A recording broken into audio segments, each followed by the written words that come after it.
You're listening to Broncos for Breakfast with Nick Kendall and Scott Kennedy. Head on over to milehighhuddle.com for all things Broncos. Good morning, Broncos country.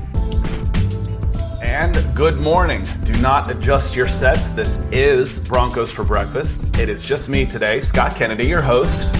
Nick is on assignment at the Olympic Peninsula in Seattle. And I know that we like to say, let this breathe while some come on. But you know what? I'm breathing already. I hope you are too. So we're going to say hello to some folks as the chat starts winding up on the different platforms.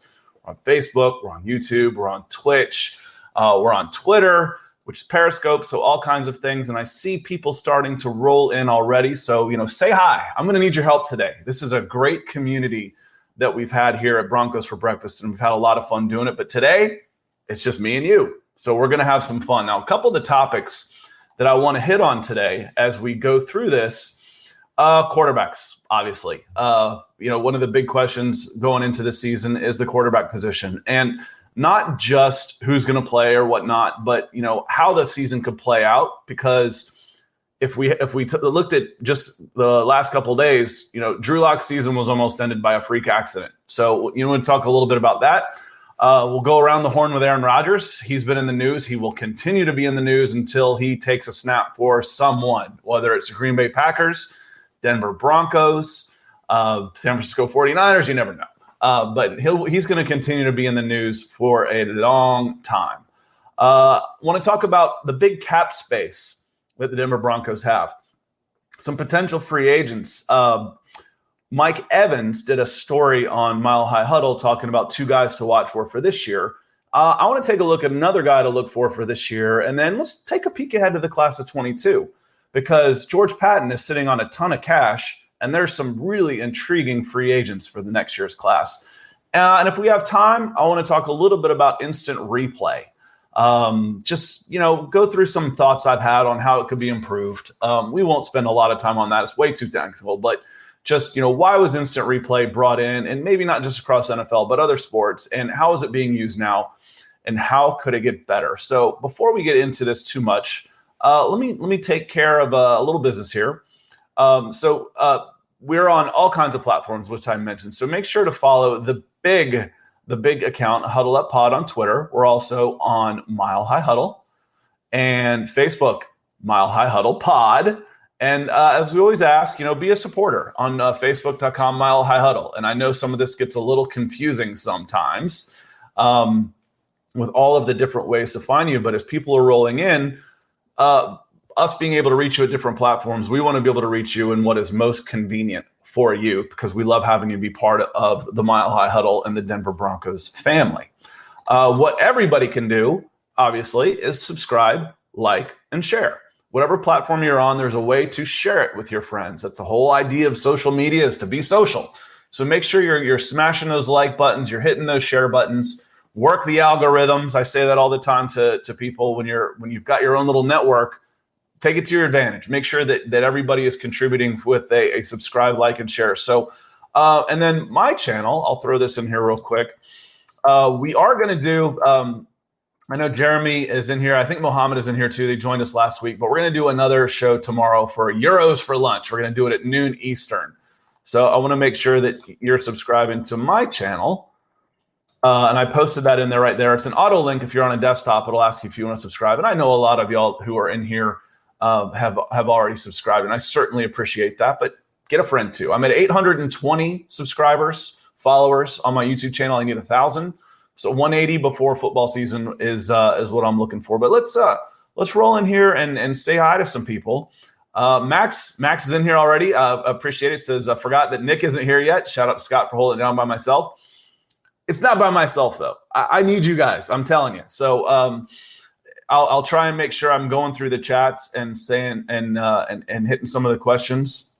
And I'll need a break too, because if I talk for an hour straight, my voice will give out. Cam is here on YouTube. Cam, welcome. Hello to everybody. EJ is always here. And one of my favorite names, I just like saying it, is Mo Ron. Good morning. Jeremy is here. Jeremy, good to see you. I know it's early out west. And Join us tomorrow. Again, we're gonna talk some Euros finals, and we'll talk some EPL too and transfer news. I thought Jason did a really great job with this, and I hope y'all enjoyed that. We'll be doing that tomorrow at noon Eastern. I'll remind everybody. Don't want to talk too much Euros. I know y'all know I'm a Euro fan, but and an international football fan. But we're here for Broncos. Bob's in the house. Appreciate you being here, Bob. Mike Givens and EJ says he's hungry. What's for breakfast? Well, right now, coffee, but my pretty much standard is yogurt and coffee. I grew up a sugar cereal guy, and I wish I hadn't been that way. I wish I had discovered protein much earlier in my life. So welcome, everybody. Clyde's here on Twitch. It looks like we've got a couple here. And Mr. Sir McLovin on Twitch also, McLovin. So quick story. We've got a player on my son's soccer team who looks just like McLovin. It's crazy. You look at him, you're like, really? This kid is going to be a beast. Yeah, he's a beast. He's the best tackler I've ever seen on taking a ball off a kid's feet. And I've been calling him McLovin for a year. So love the name, no pun intended, McLovin. Want to roll up. Max got us started early with a 2 pound, and Max, I do know the difference between a pound and a euro, I think. Yeah, just 2 pound. 2 pound euro, 2 pound, 2 pound donation on YouTube. Super chat and says, would you trade a day 3 pick for N'Keal? No, I wouldn't. You want to know why I wouldn't? Because I think you already got that guy. You already got a guy named Seth Williams with a day 3 pick. Very similar. I look up N'Keal and I see 6'4", 225 pounds, second year in the league. He's been targeted 81 times, 45 catches, 414 yards. That's not great.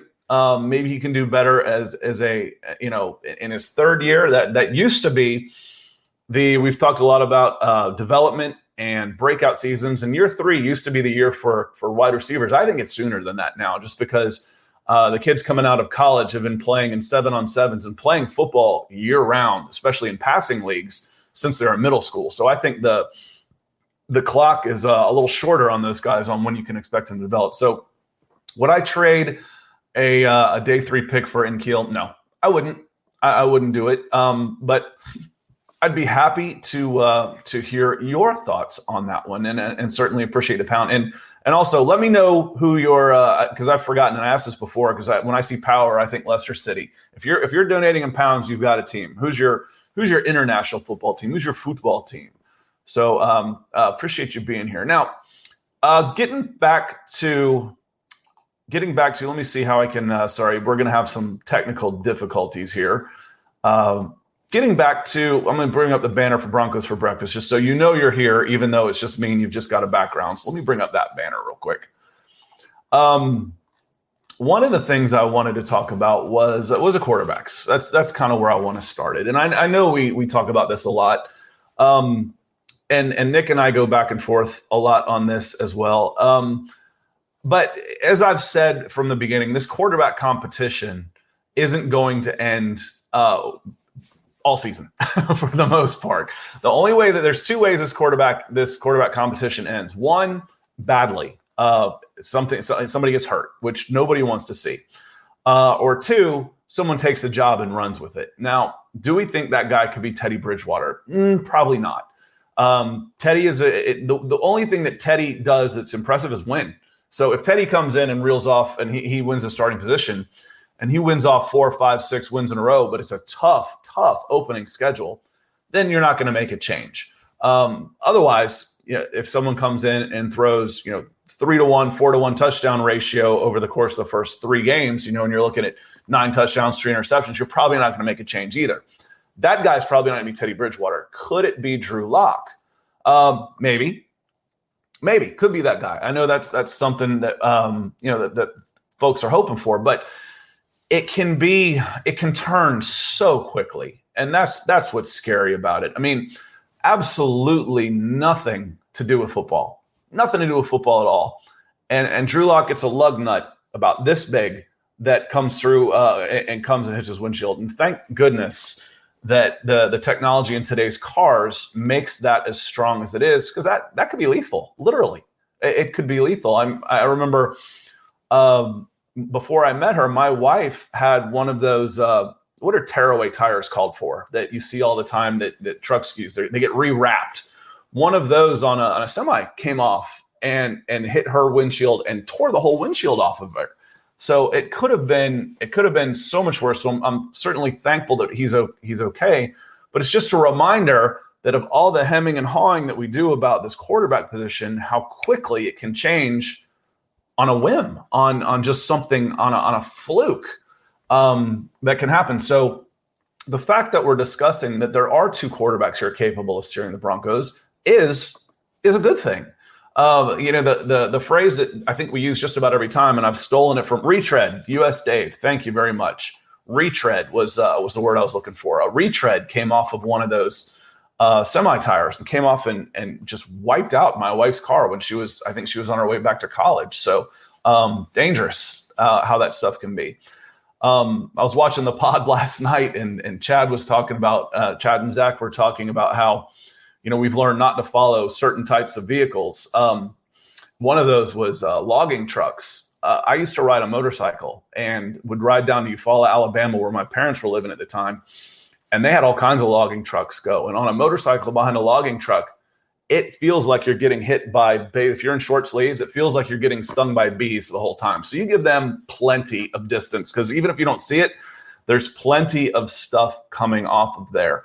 But getting back to the discussion here about Drew Lock, there was another article on here, and I think it was Zach that put it up, calling a prediction for a new quarterback, and he was quoting Maurice Morton of Bleacher Report, and the quote was, "Lock doesn't have top-notch physical attributes, which lowers his ceiling.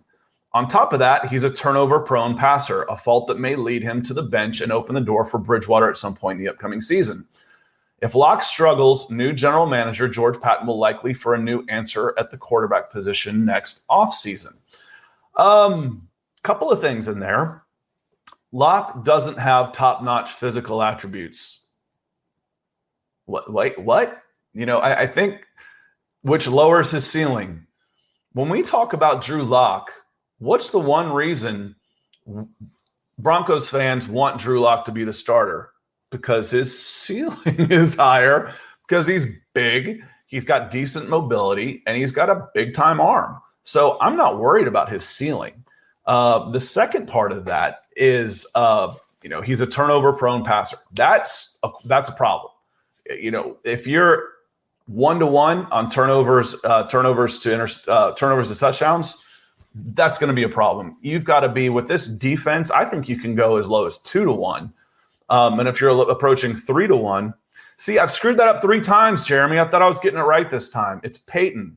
What he's saying is FY George Payton is pronounced Peyton. And I was like, I don't think I'll ever get that right. Him and I don't know what to say it. Cortland Sutton. I've got it. When you meet somebody and you say their name wrong and then you say it again wrong for the rest of your life, that's where Peyton's going to be for me and Cortland Sutton. So thank you for helping me out with that one, because I've been doing it for 3 months and now it's just stuck, and I'm old and hopefully I'll get it unstuck one day. So thank you for that. And thank you for your understanding on those. But when we're talking about ceilings of the quarterbacks, when we talk about Teddy Bridgewater, the intangibles are the words that start coming up. We start talking about leadership, accuracy, poise, calmness, direction, winner, all those type of things. None of those start hitting the word ceiling. So when we start talking about Lock, we start talking about a higher ceiling. We start talking about a stronger arm, better physical attributes. Now, is he going to be Lamar Jackson out there? No. No, that's crazy. But that doesn't mean you don't have top-notch physical attributes just because you can't run a 4.3. So I'm not worried about his ceiling so much. If Lock struggles, new general manager George Payton, you know what? When I start writing it out, I'm going to spell it like Peyton. I'm just going to spell it out Peyton. Peyton will likely look for a new answer at quarterback next off season. We've said that too. In 2 years, Teddy Bridgewater is not going to be the quarterback. So it's it's Drew Lock's job to lose to a certain extent, because he's the guy who has the cap control. He's the guy that's relatively inexpensive right now. Bridgewater is cheap to the Broncos, but he's not a cheap quarterback. And as a veteran, you don't want to pay him what he's going to make. He'll still be a $10 million quarterback as he moves around, even if it's just as a backup. So you're hoping that Drew Lock takes that step. But if he doesn't, Teddy Bridgewater is not your long-term answer at quarterback. So then we start looking at, we're going to have to start looking at 2022 draft picks, that type of thing, if Drew Lock does not step up and make that move. So another reason why I think everyone is hoping that Drew Lock is able to take that next step. Now, I know, and I see a lot of, there's the Drew Lock haters, lovers, et cetera. Where do y'all feel? What do y'all feel right now? Do you think he's got the ability to step up and make that move? Do you think he's going to be the quarterback? Do you think he's going to be, or are you kind of thinking, okay, it's going to be Teddy, and hopefully Teddy can move us into the playoffs and we can get a quarterback in the 2022 season? I'm very interested to see what y'all think, and I'll bring up some of the best comments in here as I'm taking a quick sip of coffee. Broncos for breakfast.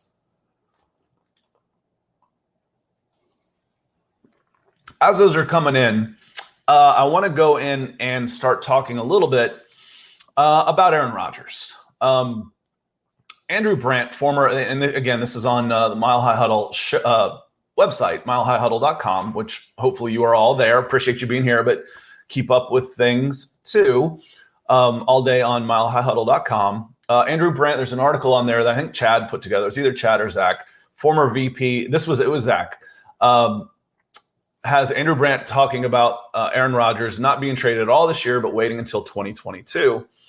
And I was listening to the pod last night and listened to Chad and Zach talk about it and saying that doesn't necessarily make a lot of sense. And I agree. What's our biggest hesitation right now when we talk about the Broncos making a move for Aaron Rodgers? It's not money. It's not even really age. It's cost of draft picks. It's what's it cost for his age. When we mentioned Deshaun Watson, it's almost like you can't overpay for a 25-year-old three-time Pro Bowler. But at 37, 38 years old, he'll be taking another year. You're going to cut your draft, what you can get in return for him, in half at best.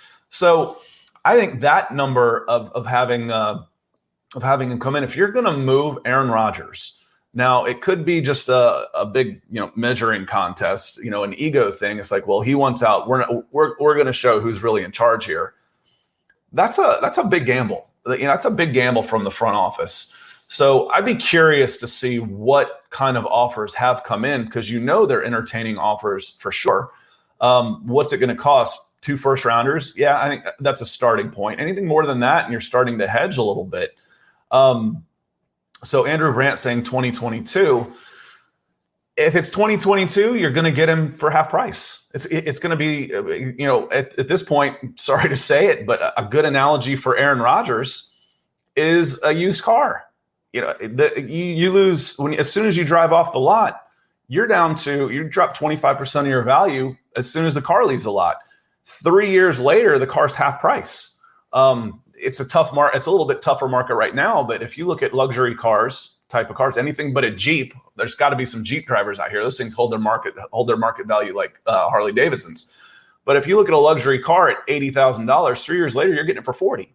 So if you go for a year for a 37-year-old quarterback, he's going to be half price next year. Will he be half as good? Is 75% of Aaron Rodgers good enough for what it would still cost if he does take that step back? Maybe. Want to go through some of these comments have come through a little bit that I asked for Drew Lock.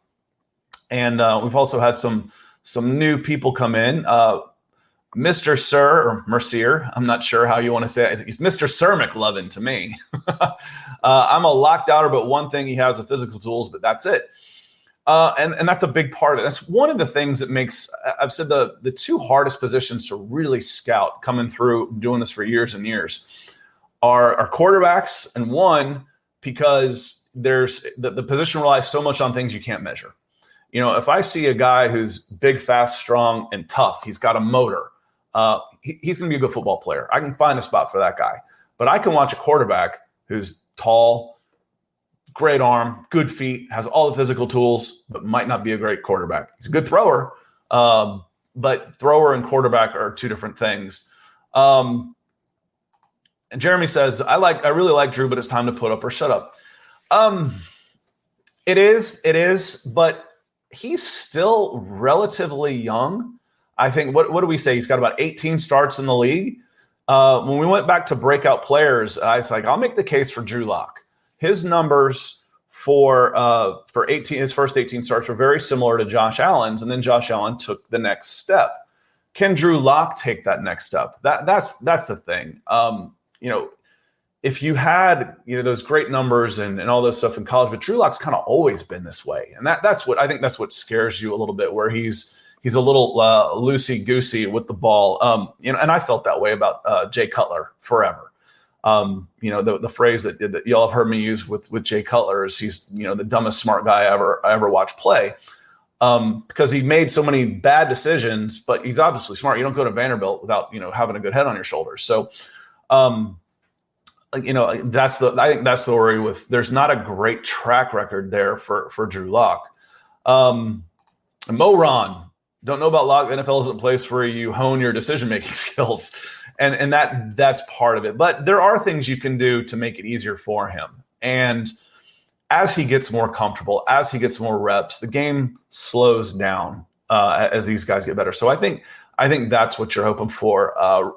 Richie, welcome. Love me some Broncos for brunch. Richie, you have to remind me where you were coming in from, because I'm still at 10:20 in the morning. So it's still Broncos for breakfast for me. And good morning, everybody that's coming in. US Dave, I bring this up because I actually had a joke about this one that I kind of passed over and forgot. I think being a lunkhead is also a hard thing to overcome.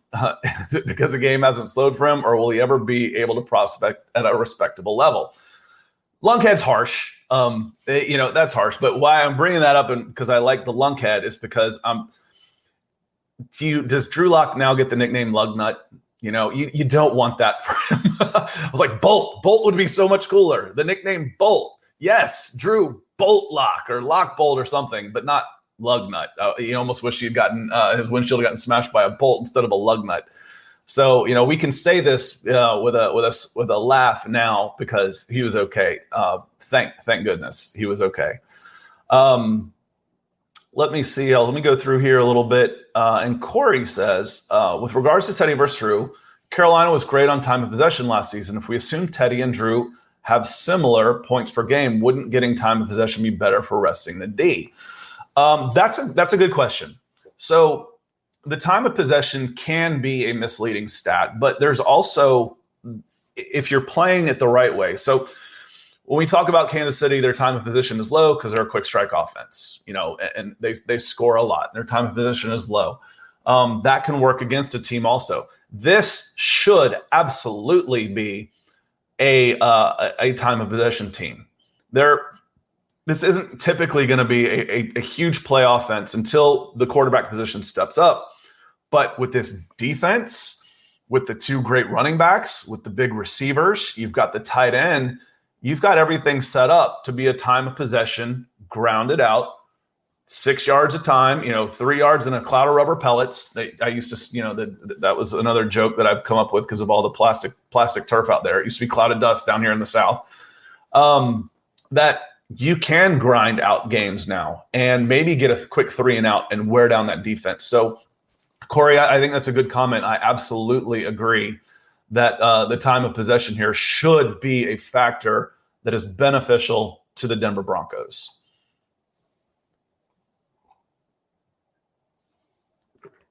All right.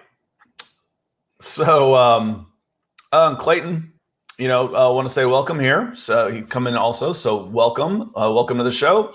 And a running game. Yeah, the running game should be get two plus running backs, plus offensive line, big receivers, tight end, great defense. You see why everybody is so excited about this certain position, about this season coming in with that big elephant in the room Oh, as long as we get a good quarterback play. That's a big if.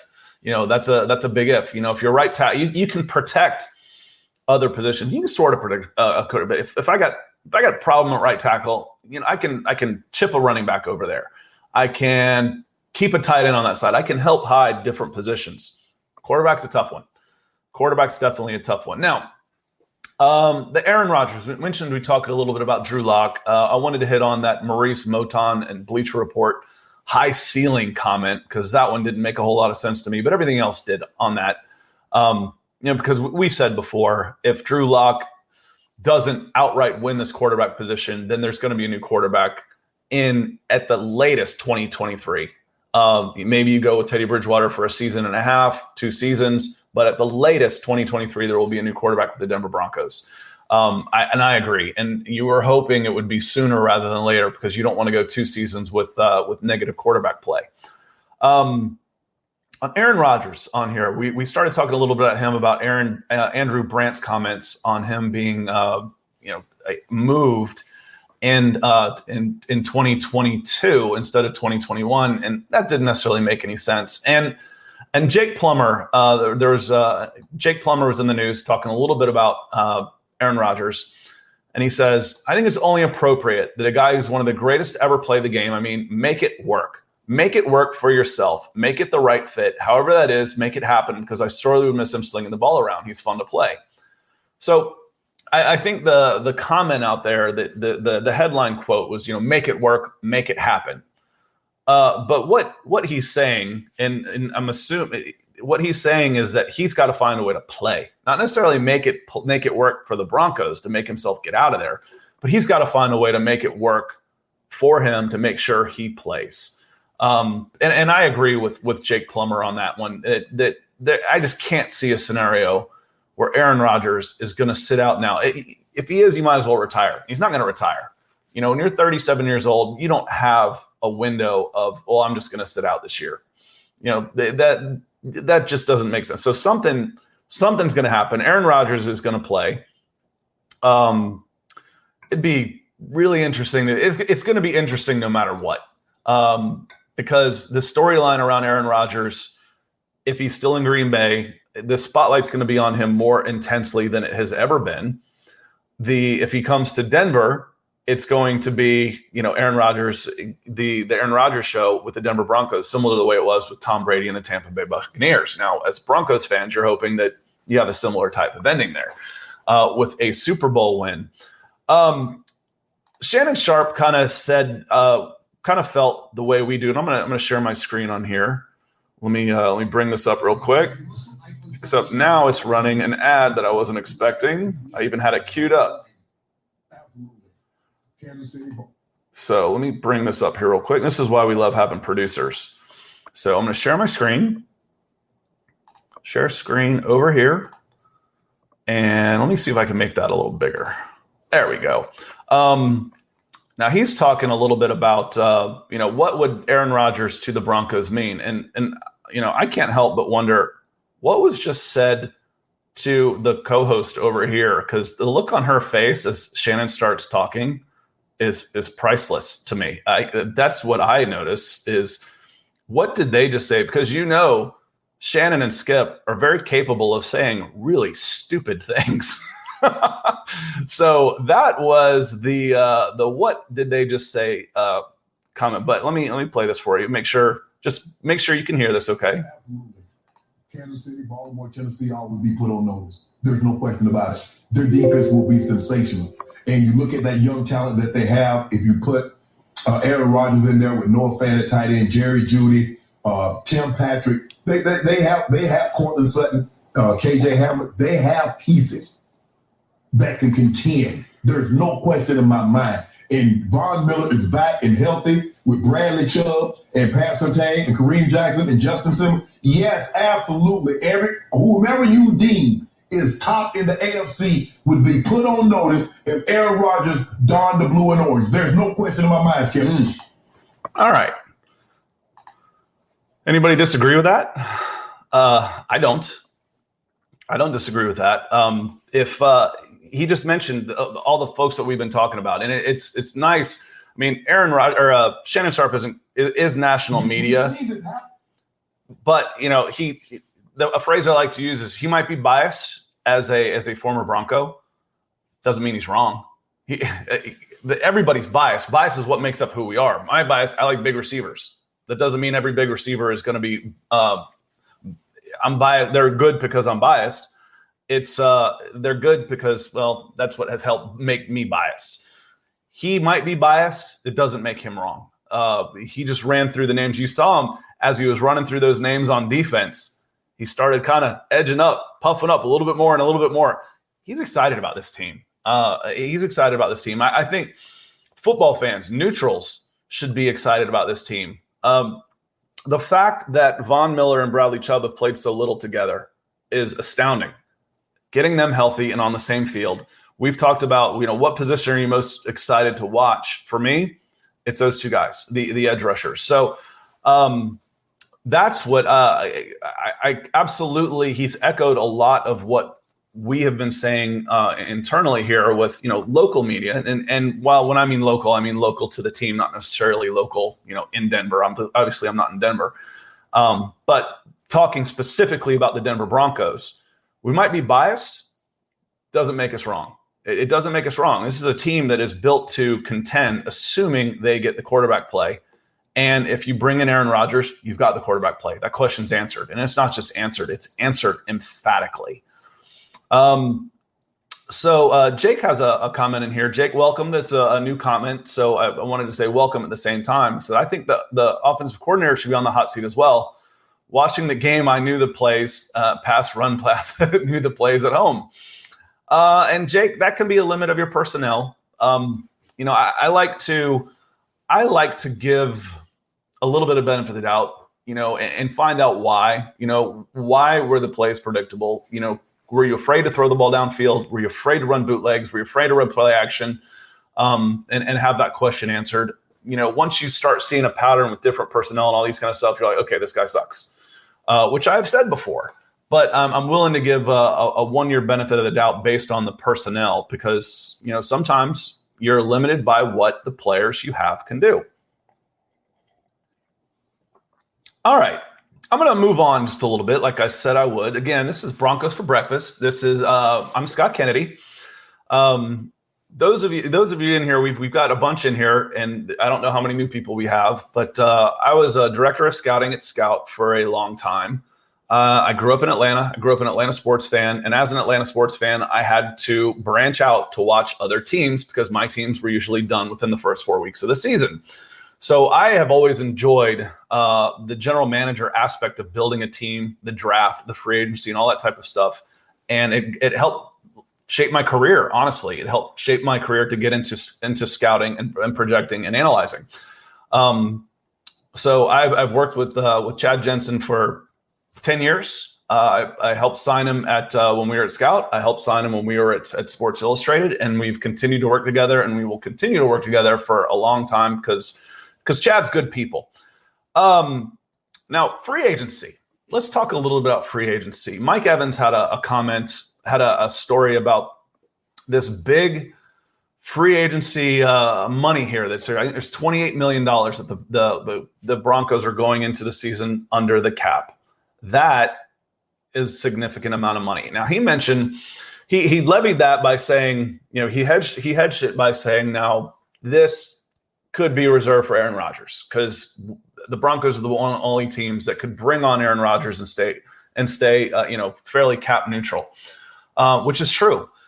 Then he mentioned a couple of guys to watch for. There were two players that he mentioned were Shalik Calhoun, linebacker, and Trey Burton, who jumbo athlete, tight end. He played some H-back and stuff at Florida, came to Florida as a quarterback, actually, a Tim Tebow type of quarterback.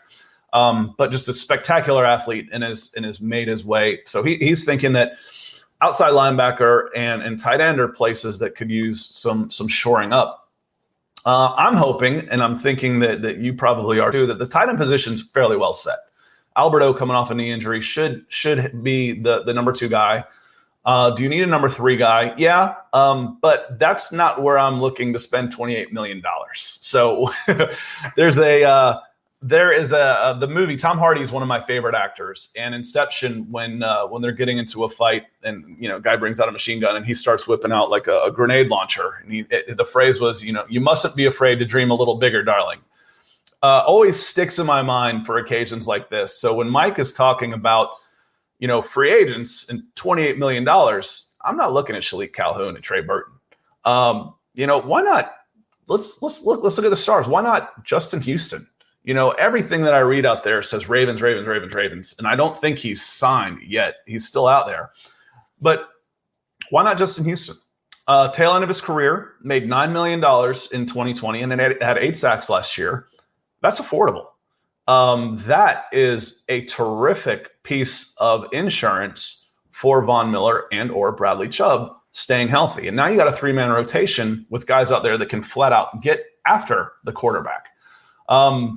So I want to start looking at guys that there's not a ton of them out there anymore. But if I'm looking for this season for 2021, I'm shooting a little bigger than those guys. The guys that he's mentioning, you don't need cap room to sign them. They were both under $1 million. You can get veteran exceptions for those type of guys. But 2022 starts getting interesting. It does. And when you're looking at free agents that you could go after, you want to go. One, does Denver, is Denver a type of team that can attract a top-level free agent because they're on the right trajectory? So this season's going to have a lot to do with it. Otherwise, you end up spending big on players that are basically 100% monetarily motivated. And those guys might not give you everything that you want out of them when you're having to overpay to get somebody to come. So when we were talking about what it might cost to bring in Aaron Rodgers and giving up a first-round pick, multiple first-round picks, 2 or 3 first-round picks, but what it also does is it makes you much more. One, you don't have to pay those guys. You don't have to pay those guys the money for first-round money for draft picks. But 2, it makes yourself a much more viable destination for free agency. So I'm looking at a couple of the guys here. And when he started talking outside linebacker, how about Fred Warner, 49ers? He's going to be an unrestricted free agent coming next year. How about Hassan Reddick, Carolina Panthers? He had 12.5 sacks in 2020 playing for the Panthers. They were a terrible team last year. They might get a little better, but that's the type that you can start looking after to try and poach from these teams that they want to leave. You've got some money and you've got some age in the defensive secondary, the safety position. Is Jamal Adams a moonshot? He's going to be 26 years old. It feels like we've been talking about Jamal Adams for a decade. He's going to be 26 years old in October. He's an unrestricted free agent. When you start looking at the salary cap of the Denver Broncos, it's crazy. And part of it is because you're not paying a quarterback money right now, which makes it so important that Drew Lock continues you can get another year out of him. So, when you look at the highest paid guys, you're Von Miller. Von Miller's on a 1-year deal. Depending on how that shakes out, he's got a $22 million cap hit this year, and he's on a 1-year deal. I know all of us would like Von Miller to be back next year, to have the type of season where you pay him, premium dollars. It's Von Miller. He made the Mount Rushmore of Denver Broncos for Nick when we did our best ever episode. The other one that is interesting to me is Graham Glasgow, guard. He's got a $17 million cap hit, dead cap, on $11 million cap hit, and his base salary of $8.5 million. That's a lot of money for a guard. So, will you be able to free up some space there? Melvin Gordon is the 4th highest paid player on the Denver Broncos as a running back. But when you start talking about 4th highest paid player, his cap hit right now is 9. He's probably not going to be back. I wouldn't expect him. Bradley Chubb, Bryce Callahan. As much money as the Broncos just put into the secondary with Patrick Surtain there, is $9 million of Bryce Callahan going to be back? Because his dead cap hit's only 1.7. So, he's coming down towards the end of his contract. Kareem Jackson, we start going down still the top 10. 33 years old, $5 million. Yeah, we can live with that. So the type of money, there's not only is there a ton of room, there's a lot of options. Now, obviously, guys coming off of rookie deals and stuff, you're going to have to spend more money on. But there is so much money that's going to be available in 2022. Now, I mentioned 3 guys. How about another one? Who else is going to be a free agent? I've said before, it's like, who really wants to play with the Washington football team? What a disaster that franchise has been since Snyder took over as owner, what seems like forever ago now. Jonathan Allen, defensive tackle, is going to be an unrestricted free agent.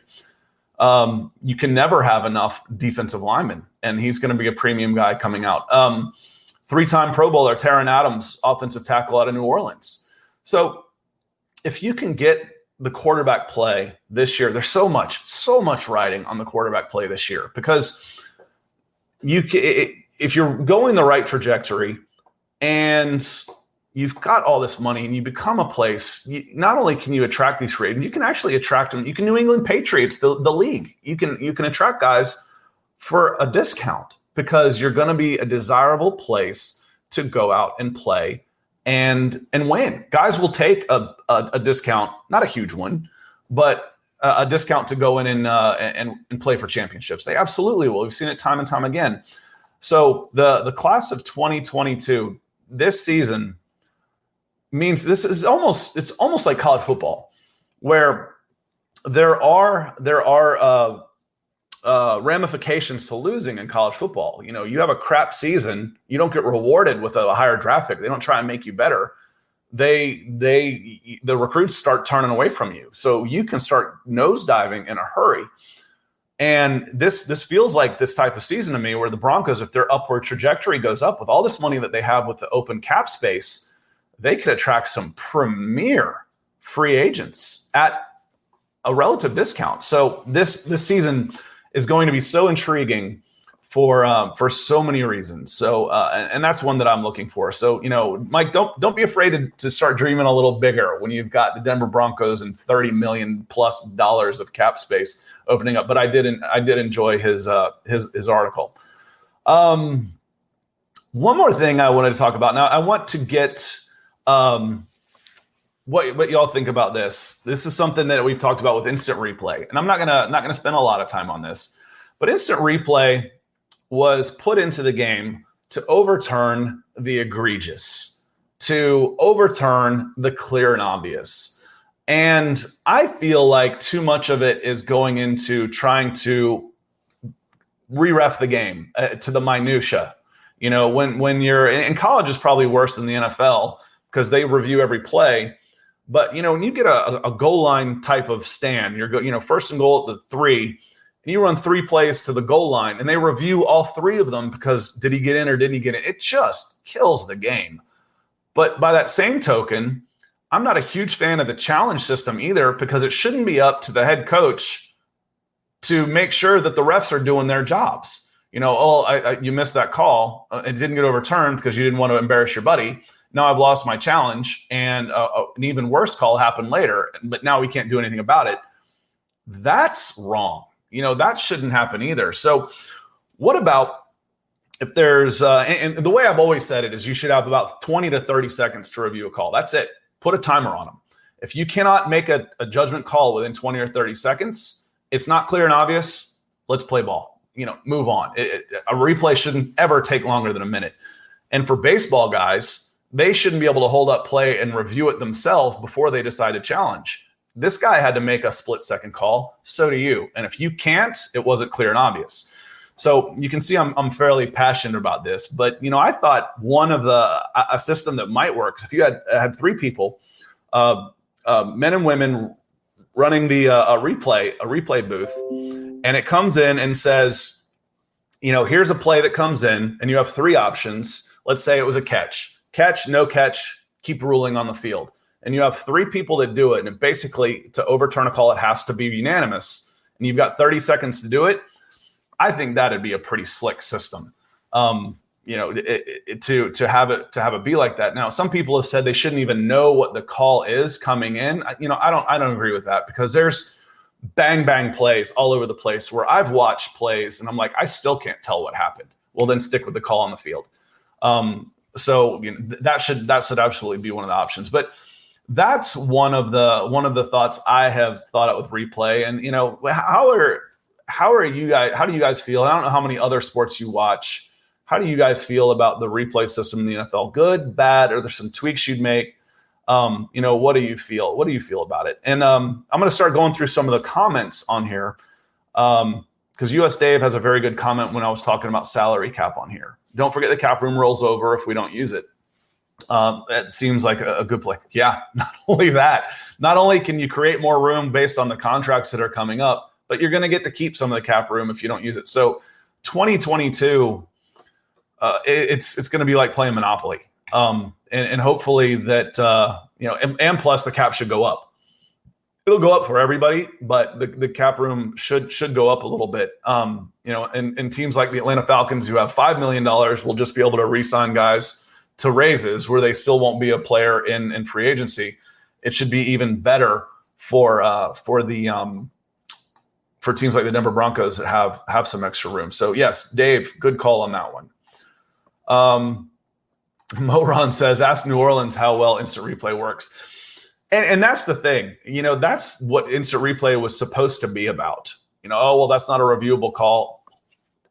Yeah, it is. It's a clear and obvious error. When you mess up so badly that they have to change a rule, you probably should have had the common sense clause put into the rules. And Jeremy says if they can track a soccer ball, they should be able to see if the ball crossed the goal line. And to me, that's that one drives me the craziest when we start talking about the reviews. You've got this huge scrum, and then they'll stop the game for 2 minutes to review it. And if you don't have a 3-dimensional, 360-degree view, you can't see anything in there. Are we going to start lining cameras underneath or put sensors in the ball? Maybe. Is that what it takes? I think soccer is a little bit easier because the ball is out in the way. But football, those are the ones that drive me the craziest, is the respot. Now, again, if it's clear and obvious, fine. But when college football, which reviews every play, starts stopping goal line play after goal line play, I was watching a soccer match, and I went to halftime, and I flipped over to a college football game, and I saw 4 plays in a 15-minute halftime. 4. Play on the goal line, stop and review. Play on the goal line, stop and review. So actually, I only saw 3. Turnover, run back, review to see if it was an illegal block or if he stepped on a mouse. 3 plays in 15 minutes. I'm like, and people say soccer is boring. Jesus, that is just killing the game. So I think that's got to be changed. And Moron says replay is awful if there are plays that cannot be overturned or certain rules were in place. Again, I almost feel like there should be a common sense clause. Like, yeah, well, we didn't legislate for this, so it shouldn't be. We can't overturn it. Well, why not? It's obvious. It's a clear and obvious. That should be one of the clauses. That's why it was put in place, right? I agree with you. And Corey says, what do you think of using the replay system to overturn or add new penalties after reviewing the play? Replay system, it should. It should be there. The other thing, replays can and are used for retroactively assigning fines, for late hits, for that type of thing. I'd like to see that used more, clean up the game a little bit. And as Jeremy says, and I agree with you, if we have replay, there shouldn't be non-reviewable situations. So, ladies and gentlemen, we're at, I might cut this just a little bit early. We're about 50 minutes in right now, and my voice is starting to give out. So grab another sip of coffee real quick. But I appreciate you being here, and I appreciate you bearing with me as we went through this, as I went through this solo. Hopefully it wasn't too painful. Hit that like and share and all those kind of buttons, even if you didn't enjoy it, just because you think, well, I feel sorry for Scott for having to go by himself. So I'm going to give him some support, and he'll do better once Nick comes back. No, I appreciate y'all being here. Again, tomorrow we're going to talk on my channel for those of you who are interested, we're going to talk Euros, and we're going to talk some soccer. We previewed 3 games of the 4. For some reason, we forgot Ukraine and Denmark, or Denmark and Czechoslovakia. I don't know how we did that one, but we went 3 for 3. Jason and I, we agreed on all 3 games. We went 3 for 3, so they weren't that hard to pick. But we did have Italy over Spain, which was tough, and then Denmark winning and England winning. And I think I had Italy and England in the final. So we'll be talking a little bit about that. But reviewing the topics today, we went over the quarterback situation, free agency. See, that's the kind of stuff I love. I love the personnel, the scouting, and the selecting and building the team. I'm the guy that gets Madden and never plays a game, or played NCAA and never actually plays a game. I do the recruiting and the development and do that, and then I simulate, and then I would do it all over again. So I love that aspect of the game, and having this much free agency money is exciting. It's exciting. Having Aaron Rodgers out there is a possibility, and then having free agency money is exciting. Drafting in the top 10 in a draft like last year was exciting. You got Patrick Surtain. It wasn't everybody's first choice, just like, being in Atlanta, Kyle Pitts might not have been my first choice, but you were going to get an elite player. That's exciting. I can't wait to watch these guys hit the ground running. So I love talking free agency. I love talking draft, and I appreciate y'all being here today. We'll be back next Tuesday. Nick should be back with Broncos for breakfast. Make sure you're hitting all those like, subscribe, and share buttons. It certainly helps us out. And unless there are any questions, and thanks everybody for chiming in as we're getting out of here. Dave, Mike, Jeremy, I better see you tomorrow. I'm sorry about your Spain team. That was a tough way to go out, but it was certainly an enjoyable game for the neutrals. But unless I see you tomorrow, I will see y'all next Tuesday, and I hope you have a great weekend. This is Broncos for Breakfast on Mile High Huddle, and thanks for being here, and have a good day.